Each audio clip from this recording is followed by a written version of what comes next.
Hola, mi nombre es Sebastián Gacio, yo soy neurólogo infantil y consultor en neurología neonatal del Hospital de Niños Ricardo Gutiérrez. Y en estos 20-25 minutos voy a hablar de monitoreo cerebral, principalmente voy a hablar del electroencefalograma de amplitud integrada. ¿Qué es el electroencefalograma de amplitud integrada? Nosotros tenemos la electroencefalografía convencional, ¿sí? Y todas sus variantes, polisomnografía, videoelectroencefalografía, y la electroencefalografía cuantitativa. Dentro de lo que es la electroencefalografía cuantitativa, un tipo de electroencefalografía cuantitativa es el integrado por amplitud. ¿Qué es lo que se hace en la electroencefalografía cuantitativa? Se toman los principios básicos del electroencefalograma como frecuencia, amplitud, y por medio de procesos matemáticos computacionales se los transforma de manera que tengan una visual simple y sobre todo, todas coinciden también en una gran compresión temporal. De esa forma, en cada pantalla nosotros vemos un patrón simple de interpretar y muchas horas de trazado. De esa forma podemos ver qué ha sucedido en las horas previas, qué está sucediendo en el momento. Obviamente, uno dice, bueno, patrón es simple de interpretar, bueno, también es fácil, así como es fácil interpretarlo, es fácil cometer errores. Y por eso es muy importante saber bien lo que estamos viendo y de dónde surge. Acá les muestro dos pantallas de electroencefalografía cuantitativa. A su izquierda ven una pantalla multimodal con muchos tipos de electroencefalografía cuantitativa. El que les estoy marcando ahí con rojo es el integrado por amplitud, del lado izquierdo y derecho. Y abajo está el otro que es muy conocido y muy usado, que es el espectral de frecuencias. Así como el de amplitud integrada se basa en la amplitud de las ondas, el de frecuencia en la frecuencia de las ondas. Y a su derecha hay un monitor solo integrado por amplitud, el más común, el que la mayoría conoce, ¿sí? Si se fijan bien, en ambos casos está el electroconvencional, en el multimodal a la izquierda y en el de amplitud integrada abajo. ¿Y por qué siempre está el electroconvencional? Porque lo que ven en el integrado por amplitud o en cualquier tipo de electroencefalografía cuantitativa sale del procesamiento del electroencefalograma convencional. Esto es importante tenerlo en cuenta, pues es muy importante utilizar ambos parámetros. Para poder interpretar bien lo que estamos viendo en el monitor, tenemos que ver el integrado por amplitud y también el convencional. Acá les muestro básicamente qué es lo que sucede en un integrado por amplitud. Bueno, se agarra un canal, ¿sí?, de un electroencefalograma convencional, acá vemos un paroxismo supresión en un electroencefalograma convencional, y se lo transforma por medio de la amplificación de la señal, el filtrado de ritmos, la compresión de amplitud semilogarítmica, rectificación y compresión temporal, y algunas otras cosas, ¿sí? Y se lo transforma en esto que está acá, que es el integrado por amplitud. Los tres últimos son los más importantes para la visual que tenemos, que es la compresión de amplitud semilogarítmica, la rectificación y la compresión temporal. ¿Y cómo logramos esto? Bueno, a partir de la colocación de electrodos, ¿sí? Los electrodos, que acá vemos electrodo de copa, pero pueden ser electrodos subcutáneos, de hidrogel, etcétera, con lo que mejor se sientan, lo vamos a colocar, en general de uno y otro lado. La mayoría de las veces van a ver que la colocación es centroparietal, esto es lo que es el sistema internacional, ¿sí? 10-20. Y acá tenemos, la mayoría de veces se pone centro parietal del lado izquierdo, centro parietal del lado derecho. Siempre el lado izquierdo en las pantallas se ven arriba y el lado derecho abajo. Y por medio de esa colocación obtenemos el electroencefalograma convencional y el aparato lo transforma en el integrado por amplitud. Este es un buen montaje, una buena colocación de electrodos para encefalografía hipoxicoisquémica, por ejemplo, porque nos permite, nos permite ver el área rolándica, que es un área que habitualmente en la encefalografía hipoxicoisquémica se lesiona y puede generar crisis. Y además es bastante equidistante del resto del cerebro, con lo cual es en general una buena localización, pero uno podría colocar en donde quiere, básicamente. Si nosotros tenemos una lesión occipital, y bueno, en vez de poner uno central, capaz conviene ponerlo parieto occipital y tomar mejor el área que nos interesa ver. Y una vez que colocamos los electrodos, que tienen que estar siempre simétricos, sobre todo la separación entre electrodos tiene que ser similar de uno a otro lado, vamos a obtener esto, ¿sí? Y tenemos arriba el trazado integrado por amplitud.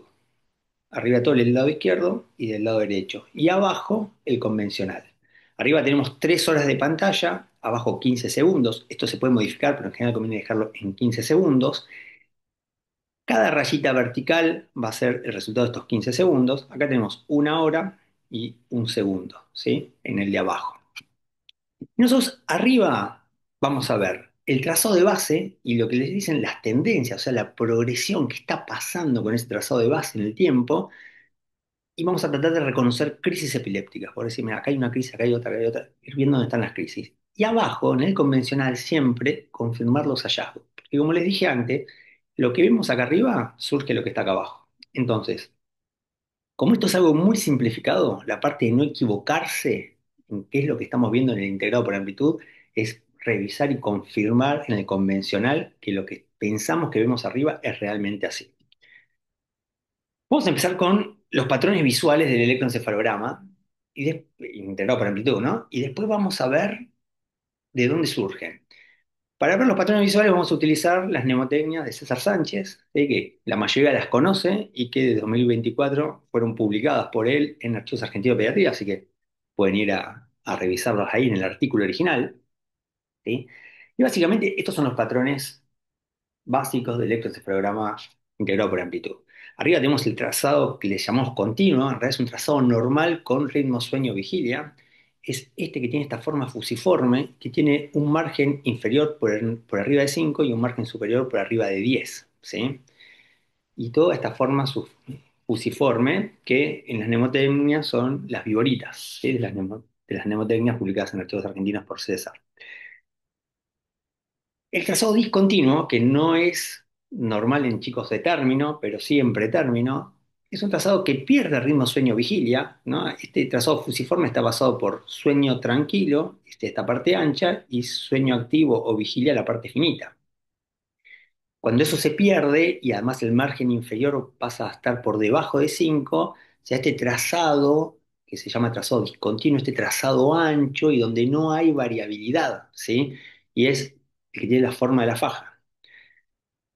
Un trazado ya muy patológico es el de paroxismo-supresión, que es este que está acá, que tiene una base muy, muy baja en voltaje, ¿sí? Generalmente de 1 o 2 microvolts, perdón, y todas estas rayas verticales que son los paroxismos, ¿sí? Y que da el aspecto del peine dado vuelta, ¿sí?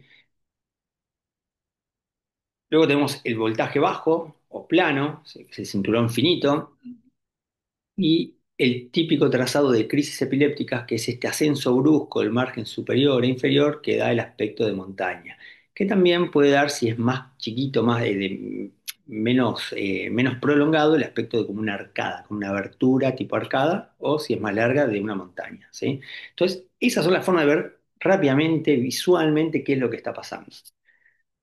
Ahora, ¿de dónde surge esto? ¿Por qué se forman esos patrones? Bueno, básicamente porque lo que hace el electroencefalograma integrado por amplitud es marcar una vertical, ¿sí? Una línea vertical, que es el procesamiento de los 15 segundos del electroconvencional. El margen superior va a estar dado por la variabilidad en las amplitudes máximas. Acá les hice un dibujito, pero en realidad esto se da después de que se hizo la rectificación, que es hacer todo positivo, o sea, como cerrar el electroencefalograma haciendo que todas las puntas queden hacia arriba, ¿sí? Y la variabilidad en las amplitudes máximas va a dar el margen superior y la variabilidad de las amplitudes mínimas el margen inferior, con la salvedad de que el margen inferior también depende de la frecuencia de aparición de ondas, o sea que no es todo basado en la amplitud, tiene un poco de también de interferencia la aparición de las ondas, pero sobre todo en el margen inferior. ¿Sí? Entonces, en los lugares donde la variabilidad es muy baja, el trazado va a ser finito, ¿sí? Y cuando la variabilidad es muy alta, el trazado va a ser ancho, porque la línea vertical va a ser larga, va a ser ancha, ¿sí? Y así, fíjense acá, ¿no? Nosotros el trazado que llamamos normal o el trazado que llamamos continuo, en realidad es una alternancia de trazados continuos y descontinuos, ¿sí? Fíjense cómo acá está en la parte ancha y el trazado es discontinuo. Acá abajo hay un electroencefalograma convencional discontinuo y vemos cómo tener un trazado discontinuo significa que hay mucha actividad muy voltada, después menos voltada, después de vuelta muy voltada. Entonces es discontinuo, ¿sí?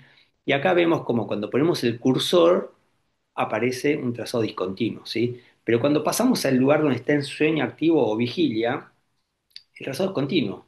y la variabilidad es muy baja, ¿sí? Y por eso la línea es muy chiquita. Y entonces da este trazado que está acá, ¿sí? Pero este es un ritmo sueño-vigilia que alterna áreas discontinuas, y cuando vamos abajo vemos el trazado del electroencefalograma discontinuo, y áreas continuas, y cuando vamos abajo lo vemos continuo también. Entonces, ¿qué es lo que tenemos que hacer cuando vemos un electroencefalograma integrado por amplitud, un bonito? Primero, ver el patrón de base, poder reconocerlo. Y entonces vemos rápidamente y decimos, listo, está la viborita, este es un trazado con ritmo sueño-vigilia, es un trazado normal, ¿sí? No tenemos el ritmo sueño-vigilia, el trazado está ancho, tenemos un trazado discontinuo, ¿sí? Y vemos acá cómo a nivel convencional el trazado es discontinuo. El peine da vuelta, bueno, acá tenemos un paroxismo supresión, y cuando vamos al trazado convencional vemos el paroxismo supresión, y lo mismo que el trazado plano, ¿sí? Siempre lo confirmamos acá, aunque en los trazados de base por ahí no es tan importante, pero rápidamente lo reconocemos con estos cuatro patrones tan simples, ¿sí? Entonces, eso es lo primero que tenemos que ver. Dentro del patrón de base, además tenemos algunas cosas que tenemos que siempre revisar. Una es la simetría, ¿sí? Entonces ya dijimos, bueno, tiene determinado patrón. Bueno, está simétrico. Es importante ver la simetría entre los dos hemisferios. Recuerden, siempre el izquierdo está arriba y el derecho abajo. Esto es por convención. Siempre van a ver los electroencefalogramas así. Y de repente, acá vemos, tenemos que ver si es simétrico de los dos lados, tanto en el voltaje como en el patrón, ¿sí? Acá vemos cómo hay una simetría clara. Del lado izquierdo hay un patrón que parece normal y del lado derecho un voltaje extremadamente bajo, ¿sí? Prácticamente plano, ¿sí? ¿Y esto por qué se puede dar? Bueno, por varias causas. Una es una lesión hemisférica muy importante. Acá hay una lesión hemisférica derecha, prácticamente hay ausencia parénquima encefálico, ¿sí? Y esto es la causa de este patrón que vemos acá, ¿sí? El lado derecho prácticamente no tiene actividad eléctrica. Ahora, eso si pusimos los electrodos, como habitualmente hacemos, parieto, centro parietales, ¿sí? Si lo hubiéramos puesto frontal, tal vez hubiera un poco menos de asimetría porque sí tiene algo de parénquima a nivel central. Pero esa es una causa real de asimetría de voltaje. Otra causa es que haya mucho filtrado. Por ejemplo, si nosotros ponemos del lado derecho, que hubiéramos puesto los electrodos arriba de un cefalohematoma, o si no lo hubiéramos puesto arriba de un cefalohematoma, pero abajo hubiera un hematoma extradural, por ejemplo, el filtrado de la onda podría hacer que llegue mucho menos voltaje, ¿sí? Y lo otro es que pongamos de manera simétrica los electrodos. ¿Por qué? Porque la diferencia de distancia entre electrodos da la amplitud de la onda. Entonces, en general los electrodos se ponen con 3 centímetros de diferencia, más o menos 2 dedos de distancia entre uno y otro. Ahora, de los dos lados tienen que tener la misma distancia. Si por algún motivo pusimos otra distancia de uno de los lados, del lado contralateral hay que mantener la misma distancia. De esa forma podemos ver si el trazado es simétrico o no es simétrico, ¿sí? Así que es muy importante que la distancia entre los electrodos del lado derecho y del lado izquierdo sean la misma.